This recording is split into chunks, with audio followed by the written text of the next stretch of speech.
नमस्कार शेतकरी मित्रांनो, बघा आता बरेच दिवस झालेला आहे. नमो शेतकरी सन्मान निधी योजनेचा हप्ता बऱ्याच शेतकऱ्याला आलेला आहे आणि काही शेतकऱ्याला आलेला नाही. त्यांच्यासाठी एक महत्त्वाची बाब म्हणजे त्यांच्यासाठी एक खुशखबर आपण आज सांगणार आहोत. तत्पूर्वी आपण आपल्या व्हिडिओला लाईक आणि सबस्क्राईब केलं नसेल अद्याप, तर लाईक आणि सबस्क्राईब करून ठेवा. म्हणजे येणारे नवनवीन व्हिडिओ जे आहेत ते तुम्हाला काय होणार आहेत पाहावयास मिळणार आहेत. नवीन माहिती तुम्हाला काय होणार आहे या चॅनलच्या माध्यमातून मिळणार आहे. त्यापूर्वी मग काय करायचं आहे, लाईक आणि सबस्क्राईब करून ठेवायचं आहे. बघा आता अगोदर PM किसानचा हप्ता सर्व शेतकऱ्यांना येऊन गेलेला आहे. बऱ्याच शेतकऱ्यांना पडलेलाही आहे आणि काही शेतकऱ्यांना पडलाही नाही अद्याप आणि काही शेतकऱ्यांना पडलेला आहे. त्यामध्ये मग नमो शेतकरी सन्मान निधी योजनेची काय लागलेली आहे, आस लागलेली आहे शेतकऱ्यांना. आता तो हप्ता कधी येईल, आज येईल, उद्या येईल, विचारपूस होते, सारखी विचारणा होते, आहे का नाही. कधी येणार आहे नमो शेतकऱ्याची एक आशा लागलेली आहे शेतकऱ्यांना. आणि मग ते हप्ता काय झालेला आहे, पाठीमागचा जो हप्ता आहे, पाठीमागच्या वेळेस बऱ्याच शेतकऱ्याला PM किसानचा हप्ता जेवढ्या शेतकऱ्याला भेटलेला आहे त्यापेक्षा कमी अर्ध्या शेतकऱ्याला फक्त नमो शेतकरी सन्मान निधी योजना ही जी आहे उपमुख्यमंत्री एकनाथ शिंदे साहेबांनी चालू केलेली, त्यातल्या अर्ध्याच लोकांना काय झालेलं आहे, शेतकऱ्याला मिळालेला आहे. मग का मिळालेला नाही? काहींची बँकेला आधार लिंक नाही, त्यानंतर काहींचे खाते गोठलेले आहेत, ऐका नाही असे शेतकऱ्यांना. आणि ह्यांचं काही शेतकऱ्यांचं दोन्ही चालू आहे, सर्व व्यवस्थित आहे, तरीही त्या शेतकऱ्यांना काय झालेलं आहे, हप्ता मिळालेला नाही. त्या शेतकऱ्यांनी काळजी करायची नाही, घाबरून वगैरे जायची गरज नाही. त्यांचे हप्ते वगैरे बंद पडलेले नाही. तर पाठीमागच्या वेळेस बऱ्याच शेतकऱ्याला काय झालेलं आहे, सर्व काही व्यवस्थित असताना सुद्धा हप्त्याचं काय झालेलं आहे, पडलेलं नाही, हप्त्याचं वितरण झालेलं नाही. तर त्या शेतकऱ्यांना आता ह्या वेळेस पाठीमागचाही हप्ता काय मिळणार आहे आणि चालू हप्तासुद्धा काय होणार आहे, मिळणार आहे. तोपर्यंत काय करायचं आहे, लवकरात लवकर आपल्या बँकेला आधार लिंक करून ठेवायचं आहे. त्यानंतर मोबाईल लिंक करून ठेवायचा आहे. मग तुम्हाला काय होणार आहे, हा हप्ता पडण्यास सुरळीत राहणार आहे. कारण हप्ता हा DBT थ्रू डायरेक्ट आधारवर काय केला जातो, पैसे सेंड केले जातात बँकेतून. आणि मग तुमच्या आधारला जी बँक लिंक आहे ना, त्या बँकेमध्ये काय केले जातात, पैसे ट्रान्सफर केले जातात. हे DBT थ्रू ट्रान्सफर केले जातात.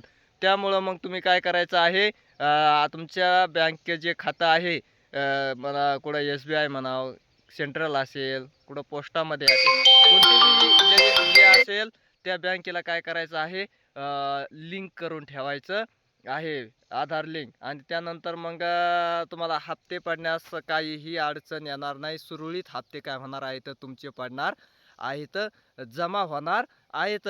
आणि पाठीमागचा ज्या शेतकऱ्यांना हप्ता आला नाही त्या शेतकऱ्यांनी काय करायचं आहे, यावेळेस त्यांना काय होणार आहे, निश्चित 100% हप्ता पडणार आहे. त्या शेतकऱ्यांनी काळजी करायची गरज नाही, घाबरून जायची गरज नाही. त्यांचे हप्ते वगैरे बंद पडले नाहीत, बंद पडणार नाही. कारण ज्यांचे PMचा हप्ता ज्या शेतकऱ्यांना येतो त्या शेतकऱ्यांना नमो शेतकरी सन्मान निधी योजनेचा हप्ता काय आहे, 100%च येणार आहे. त्या शेतकऱ्यांनी काळजी करायची गरज नाही. हे सर्व शेतकऱ्यांनी काय करायचं आहे, लक्षात ठेवायचं आहे. आणि आपल्या आधारे ते बँकेला लिंक करणं अनिवार्य आहे. बऱ्याच शेतकऱ्यांचं आधार लिंक बँकेला नसल्याने त्यांना नमो शेतकरी सन्मान निधी योजनेचा हप्ता काय झालेला आहे, पडलेला नाही. त्याचं तेच कारण आहे, काहीचं आधार लिंक नाही, काहीचं मोबाईल लिंक वगैरे नाही, आहे का नाही. काहींचं दोन्ही नाही नसल्याने त्यांनाही हप्त्यापासून वंचित राहावं लागलं. पण ह्यावेळेस तुम्ही सर्व काही गोष्टी व्यवस्थित करून ठेवायच्या आहेत. आणि काहींचं दोन्ही व्यवस्थित आहे, सगळं काही आहे,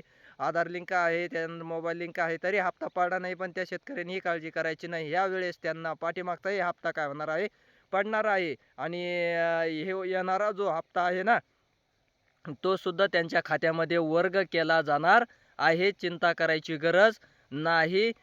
लवकरच तुमच्या खात्यामध्ये नमो शेतकरी सन्मान निधी योजनेचा जो हप्ता आहे ना, ते वितरण होणार आहे.